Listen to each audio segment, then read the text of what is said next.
আগামী ২৩ এপ্রিল ভারতের পশ্চিমবঙ্গে বিধানসভার ১৫২টি আসনে প্রথম দফার ভোট গ্রহণ।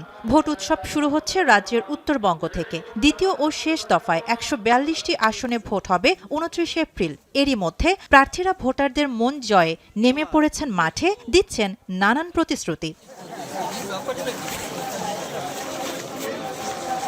প্রচারণায় ঈদের দিনটিকে কাজে লাগান পশ্চিমবঙ্গের মুখ্যমন্ত্রী মমতা বন্দ্যোপাধ্যায়। দলের সংসদ সদস্য অভিষেক বন্দ্যোপাধ্যায়কে নিয়ে রেড রোডে ঈদের জামাতে উপস্থিত হয়ে মোদী সরকারের সমালোচনায় মাতেন তিনি। মুসলিম সম্প্রদায়ের পাশে থাকার আশ্বাস দেন মমতা। ऑल सिटीजन का साथ, नागरिक का साथ, ऑल कम्युनिटी का साथ, ऑल कास्ट का साथ, ऑल किड का साथ, आप लोगों को परिवार का एक मेंबर होके रह के आपको ये लड़ाई हम जारी रखेंगे। একই চিত্র প্রায় প্রতিটি জেলায়। উত্তর দমদম বিধানসভা কেন্দ্রে মুসলিম ভোটারদের মন কাড়তে চেষ্টার কোনো ত্রুটি রাখছেন না বামফ্রন্ট মনোনীত সিপিআইএম প্রার্থী দীপশিতা ধর।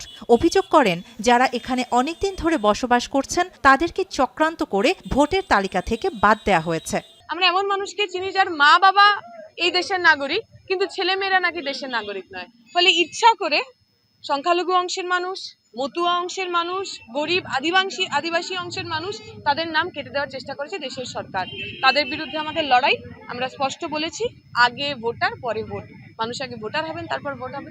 এদিকে বাঁকুড়ায় জনসংযোগ করেছেন সিপিআইএম প্রার্থী অভয় মুখোপাধ্যায়। উপস্থিত ছিলেন তৃণমূল কংগ্রেস প্রার্থী অনুপ মণ্ডলও। রাজনৈতিক মতাদর্শগত পার্থক্য থাকলেও দুই প্রার্থীর উদ্দেশ্য ছিল মুসলমান সম্প্রদায়ের মনে জায়গা পাওয়া।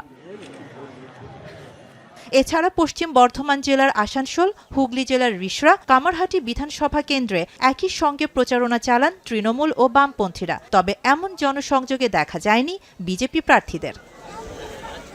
এখন কলকাতা।